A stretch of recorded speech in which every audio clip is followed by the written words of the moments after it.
ఆదిలాబాద్ జిల్లా బోదు మండలం మల్లపల్లి గ్రామంలో పార్లమెంటు సభ్యులు సోయం బాపురావు, బీజేపీ నాయకులు ఎన్ఆర్ఐ కంది శ్రీనివాసరెడ్డితో కలిసి మహాత్మా బసవేశ్వర విగ్రహాన్ని ఆవిష్కరించారు. వీరశైవ లింగాయత్లను ఓబీసీలో చేర్చేలా తన వంతు కృషి చేస్తారని ఎంపీ బాపురావు అన్నారు. ఇక బసవేశ్వర జీవిత విశేషాలను వివరిస్తూ చేసిన కంది శ్రీనివాసరెడ్డి ప్రసంగం హైలైట్గా నిలిచింది. 850 ఏళ్ల క్రితమే కులాలు, ఉపకులాలు, లింగ వివక్ష, వర్ణ వివక్ష వద్దని అందరూ సమానమేనని చెప్పిన మహానీయులు బసవేశ్వరుడు అని కంది శ్రీనివాసరెడ్డి అన్నారు. అందరూ ఆయన అడుగుజాడల్లో నడవాలని, ఆయన బోధనలను నలుగురికి బోధిస్తూ ఆశయాలను కొనసాగించాలని పిలుపునిచ్చారు. 10,000 కోట్లతో వీరశైవ లింగాయత్ కార్పొరేషన్ ఏర్పాటు చేయాలని ఆ సంఘం రాష్ట్ర అధ్యక్షులు ఈశ్వరప్ప రాష్ట్ర ప్రభుత్వాన్ని డిమాండ్ చేశారు. ఈ కార్యక్రమంలో వీరశైవ లింగాయత్ రాష్ట్ర గౌరవాధ్యక్షులు సంగమేశ్వర్, జిల్లా నాయకులతో పాటు రైల్వే బోర్డు మెంబర్ జీవి రమణ, ఓబీసీ మోర్చా జిల్లా అధ్యక్షులు గొల్లా రాజు యాదవ్, బీజేపీ నాయకులు నందిరెడ్డి, గ్రామస్తులు పెద్ద ఎత్తున పాల్గొన్నారు.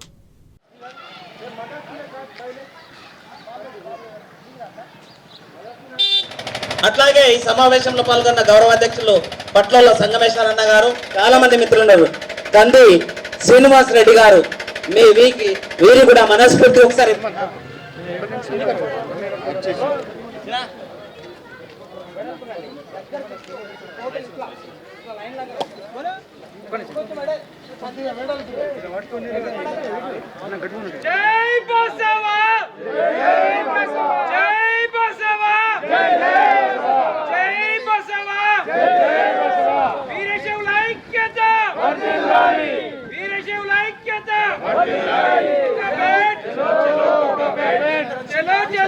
మా రాష్ట్ర సంఘం తరఫున హార్దిక అభినందనలు, కృతజ్ఞతలు తెలియజేస్తున్నాం. అలానే ఈ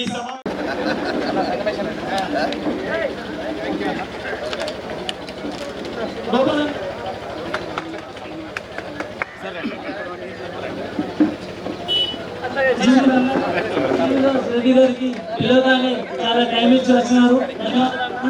మీరు రాక చాలా అమూల్యం. జీవి రమణ గారికి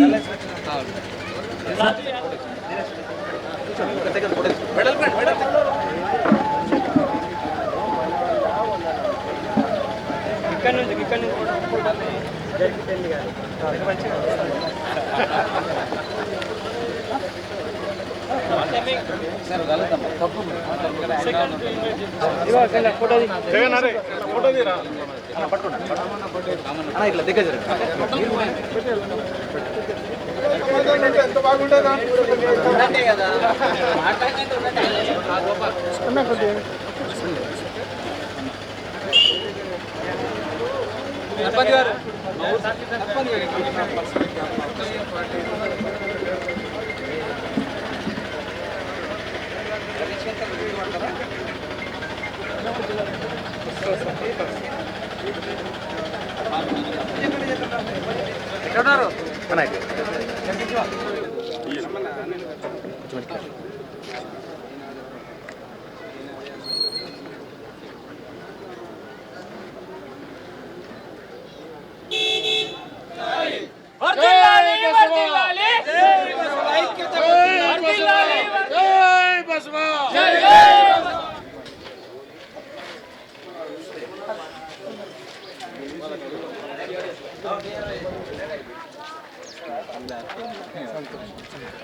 లింగాయత్తు జాతిని ప్రధానమంత్రి నరేంద్ర మోదీ గారు ఎంత విలువిస్తున్నాడనేది దీన్ని స్పష్టంగా అర్థమవుతుంది.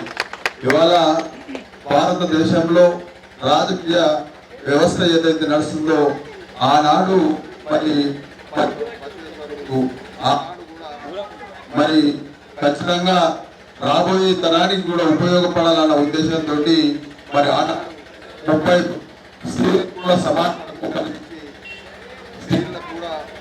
సమాన హక్కు కల్పించి ఖచ్చితంగా చేయాలన్న ఉద్దేశంతో ఆనాడు సమావేశాలు ఏర్పాటు చేస్తుండే.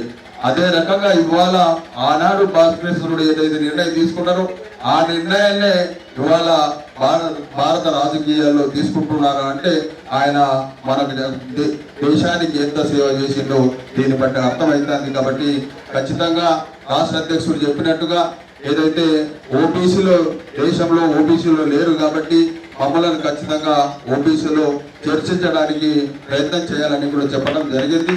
తప్పనిసరిగా నేను పార్లమెంట్లలో మాట్లాడి అదే రకంగా అవసరం అనుకుంటే మా భారతీయ జనతా పార్టీ రాష్ట్ర అధ్యక్షుడు బండి సంజయ్ ఆధ్వర్యంలో ఖచ్చితంగా ప్రధానమంత్రి నరేంద్ర మోదీ గారిని కూడా మిమ్మల్ని కల్పిస్తానని కూడా ఈ సందర్భంగా తెలియజేయడం జరుగుతుంది.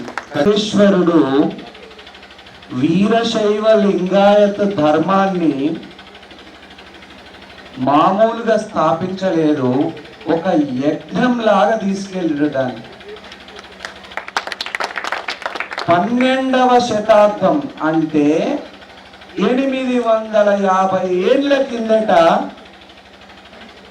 కులమతాలు వద్దు, కులాలు వద్దు, ఉపకులాలు వద్దు, మనందరిది ఒకటే ధర్మం. లింగ వివక్ష ఇప్పటికీ కూడా మగవాళ్ళు కూలి పని చేస్తే 300 ఇస్తున్నాం, ఆడవాళ్ళు కూలి పని చేస్తే 200 ఇస్తున్నాం. ఇదెక్కడి రాజ్యం? 850 ఏళ్ల కిందట ఆడ మగ ఒకటే, లింగ వివక్ష వద్దు, వర్ణ వివక్ష.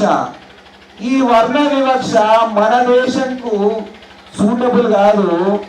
అమెరికా నేర్చుకోవాల బసవేశ్వరం నుంచి. అమెరికా పొట్టులేడు తెల్లోడు ఈడు నల్లోడు అని కొట్టుకుంటారు. కరెక్టేనా? నేను చెప్పింది నిజమేనా? అరే 250 ఏళ్ల కిందట స్వాతంత్రం వచ్చినటువంటి అమెరికా పొట్టులేడు తెల్లోడు ఈడు నల్లోడు అని కొట్టుకుంటారు. బసవన్న మన విశ్వ గురువు. విశ్వ గురువు భారతదేశం ఎట్లయితుందో బసవేశ్వరుడు విశ్వ గురువు. లింగ వివక్ష పనికిరాదు, కులాలు వద్దు, ఉపకులాలు వద్దు, వర్ణ వివక్ష పనికిరాదు. ఇంకొకటి ఏం చెప్పిండు తెలుసా? పనియే ప్రత్యక్ష దైవము. పనిని పూజించిన వాడు దేవుణ్ణి పూజించినట్టే. 850 ఏళ్ల కిందట ఇట్లాంటి ఒక గొప్ప మహాశక్తివంతమైన ఒక సంఘ సంస్కర్త పుట్టిందంటే నమ్ముదామా? నమ్మాలా? బాలాసాహెబ్ అంబేద్కర్ గారు రాజ్యాంగం రాసేటప్పుడు ఒక అద్భుతమైనటువంటి ఘటన చెప్తాం. మీ అందరూ ఒకసారి మీ అందరికీ గుర్తుండిపోవాలా. అప్పటి కర్ణాటక ముఖ్యమంత్రి నిజలింగప్ప గారు మహాశక్తివంతమైనటువంటి లింగాయత్ వీరశైవ లింగాయత్ నేత. వారు బాబాసాహెబ్ డాక్టర్ అంబేద్కర్ గారితో కూర్చున్నప్పుడు బసవేశ్వరుడి బోధనలు చెప్తే 2 రోజులు బాబాసాహెబ్ అంబేద్కర్ గారికి నిద్ర పట్టలేదట. ఏమయ్యా నిజలింగప్ప, నిజంగానే ఇట్లాంటి మనిషి రక్త మాంసాలతోని మన మధ్య పుట్టిందా? వర్ణ వివక్ష లేకుండా, కులాలు లేకుండా, ఉపకులాలు లేకుండా, లింగ వివక్ష లేకుండా 850 ఏళ్ల కిందట ఈ బోధనలు బోధించిండా? బాబాసాహెబ్ అంబేద్కర్ అన్నాడట,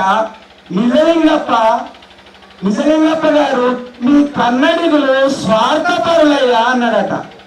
అదేంటి సార్ ఇట్లా అంటున్నాను అంటే, నిజలింగప్ప గారిని బాబాసాహెబ్ గారు అన్నారట, మీ ఇంత పెద్ద గొప్ప మహాశక్తివంతమైన నేతని కర్ణాటకకు మాత్రమే నేను పరిమితం చేసిందయ్యా.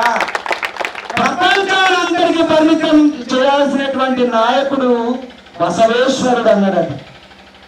ఇంత గొప్పగా అప్పుడు బాబాసాహెబ్ అంబేద్కర్ గారు చెప్పినటువంటి ఓ చిన్న ఉదాహరణ చాలు బసవేశ్వరుడు గొప్పతనం తెలియడానికి. ఆయన మీకు ఇంకొకటి చెప్తా, ఇప్పుడు మనం పార్లమెంటు అని 70 ఏళ్ళ నుంచి పార్లమెంటు మనం ప్రజాస్వామ్యం నిర్మించుకున్నాం కదా. 850 ఏళ్ల కిందట పార్లమెంటరీ తరహా విధానాన్ని ప్రవేశపెట్టిండు బసవేశ్వరుడు.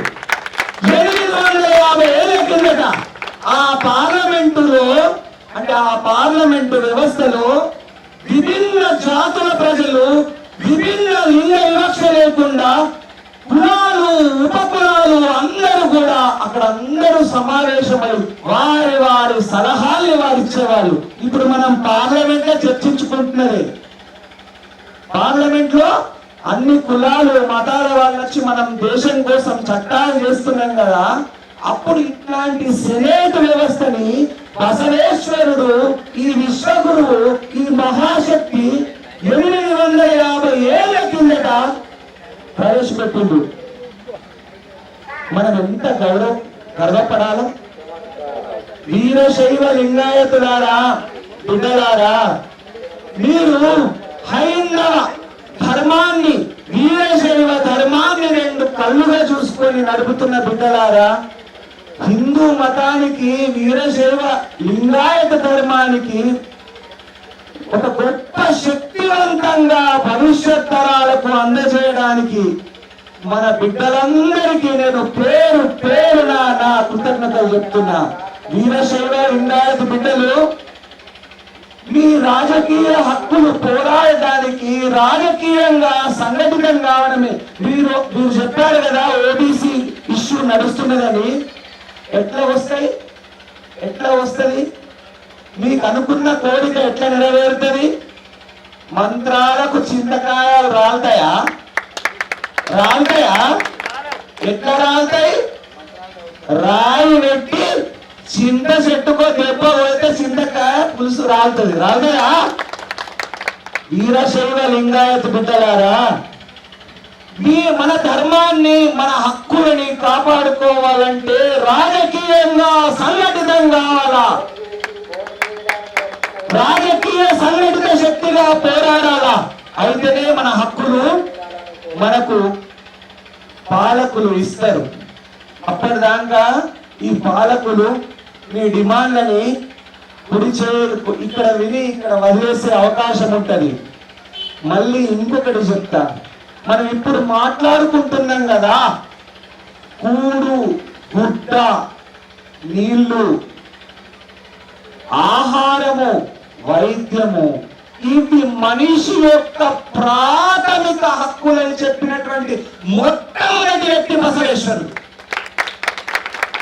కూడు గుడ్డ వైద్యము విద్య ప్రాథమిక హక్కులు మనిషిలని చెప్పినటువంటి బసవేశ్వరుడు 850 ఏళ్ల కిందట ఇంత గొప్ప సంఘ సంస్కర్త. ఇట్లాంటి సంఘ సంస్కర్త మన వీరశైవ లింగాయత ధర్మాన్ని స్థాపించి పరమశివుని ధ్యానంలో మనందరికీ ఒక గొప్ప స్ఫూర్తిని కలిగించినటువంటి ఈ మహాశక్తి ఒక్క వీరశైవ లింగాయతుల ఆస్తే కాదు. బసవేశ్వరుడు మనందరి ఆస్తి, మన అందరి అస్తిత్వము. వారి బోధనల్ని వారి సిద్ధాంతాల్ని వారి భారతాల్ని శక్తివంతంగా భవిష్యత్ తరాలకు అందజేసినప్పుడే వారికి మనం అందించే అతి గొప్ప ఇవ్వాలి. ఒప్పుకుంటారా? శక్తివంతంగా మన తరాలకి అందజేయాల. మళ్ళీ నేను చెప్తున్నా, బసవేశ్వరుడి బోధనలు 50 ఏళ్ల కిందటనో 70 ఏళ్ల కిందటనో 30 ఏళ్ల కిందటి కంటే ఇప్పుడే వారి బోధనలు అవసరం ఎక్కువ. ఎట్లా వింటారా? ఆయన ఏమన్నాడు? చెడు అలవాట్లకు దూరం ఉండాలి, దొంగతనము చేయరాదు, మంచి మాటతో పలకరించాలా, మనిషిని మనిషిలాగా చూడాలా, ఇన్సాన్ కో ఇన్సాన్ జైసా देखना चाहिए.